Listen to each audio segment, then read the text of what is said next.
on this episode of KP's Garage, we're going from this to this. Let's get after it. Okay, you're all taking a look at this and wondering what's going on here. Well, this is a Ford 302 that's pretty dusty because it's kind of sat for a little bit, but it has a power steering pump bracket and it's supposed to have a air conditioning compressor sitting right in here. And just as an experiment to open up the engine compartment a little bit, I ordered this alternator bracket. I think I got it from Jegs or Amazon. Anyway, it's a March Performance knockoff, and I got it, I put it on, and as soon as I put a wrench to it, I realized that none of this is standard. It's all metric, which kind of raised a flag with me. And of course I couldn't use the turnbuckle as prescribed because it actually goes to that bolt hole, so I had to build this bracket. But the reason I'm changing it out is because the belt squeals, and when I put a straight edge, I found the alternator was kicked over like maybe a degree at most, and it was causing the belt squeal. And plus, looking at this, it's kind of, pardon my French, but it's kind of half-assed and janky. So I'm going to attempt to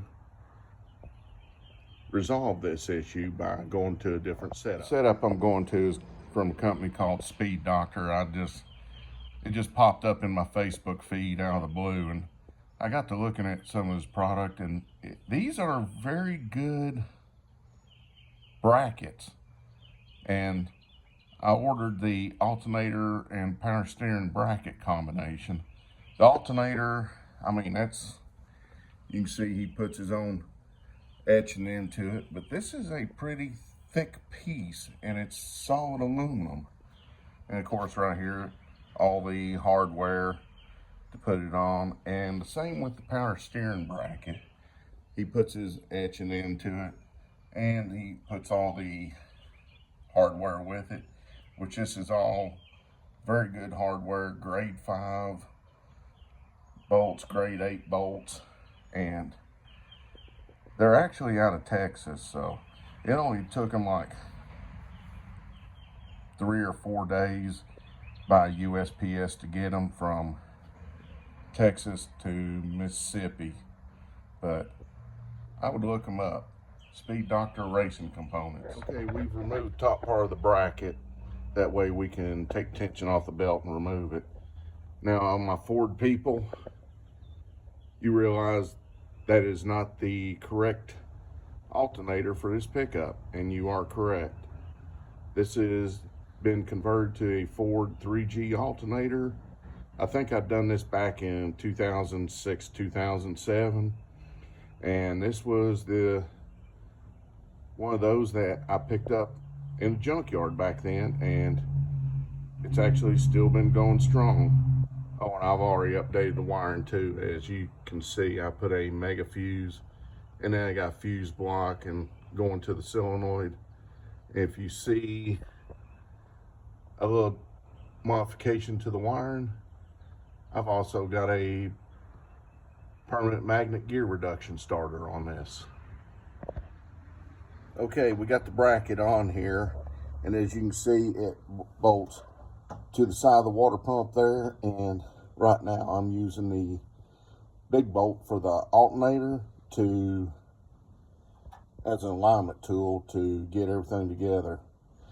About my only complaint on this is probably should have some sort of instruction to show which bolts need to be removed and where it actually mounts to, but I had to refer back to a couple pictures on Speed Doctor's Facebook page, which led me in the right direction. But just a minor complaint.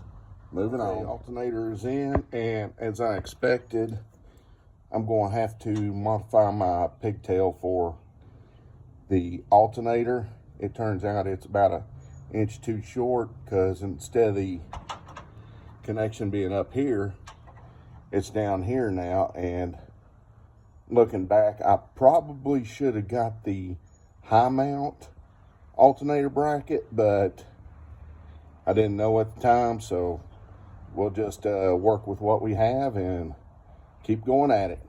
Next, okay, wiring modification is done, and actually I lucked out on the main lead going to the alternator. I actually had plenty of lead to use, so all I did was just flip it around.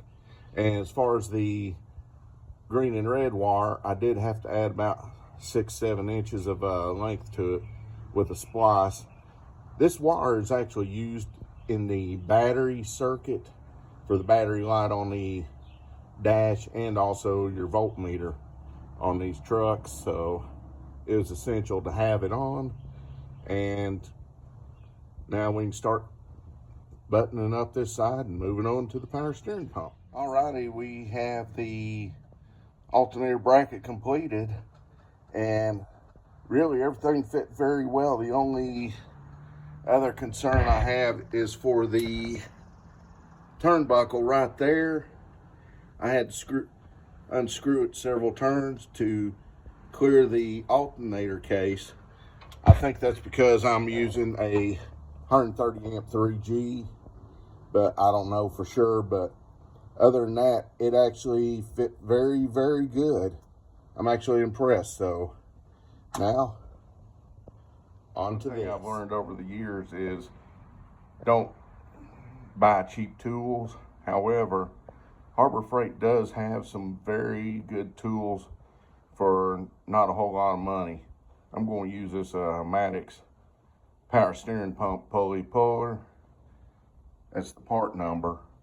See if I can get this pulley off of this power steering pump. Now, I will say this, I am using a Saginaw Ford power steering pump outside instead of the actual Ford pump.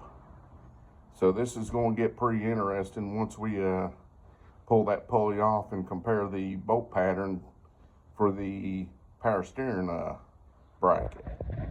Well, we got the pulley off, and just as I suspected, it appears there is a difference in the bolt pattern. So I'm going to have to sit down and figure out how to actually make this work properly. But it took a while to get that pulley off, so looks like there may be a little bit of engineering involved here. We'll be back. Okay, we did actually run into a dilemma.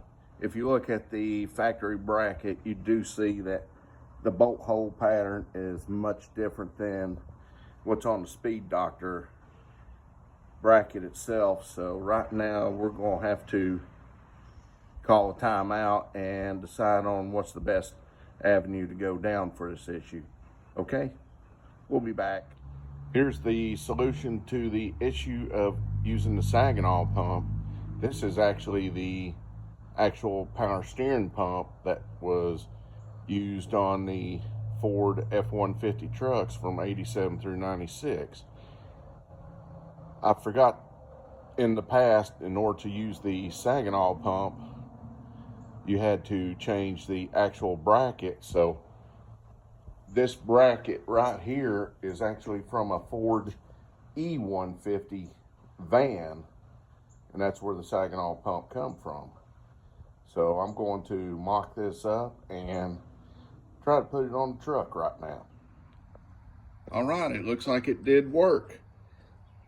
Now I did lose a little bit of antifreeze down there because I had to remove these 3 bolts to put the bracket on, but this is proof that Ford used power steering pumps across the board, because this bracket's actually for a Fox body Mustang, and that power steering pump is for a Ford F-150.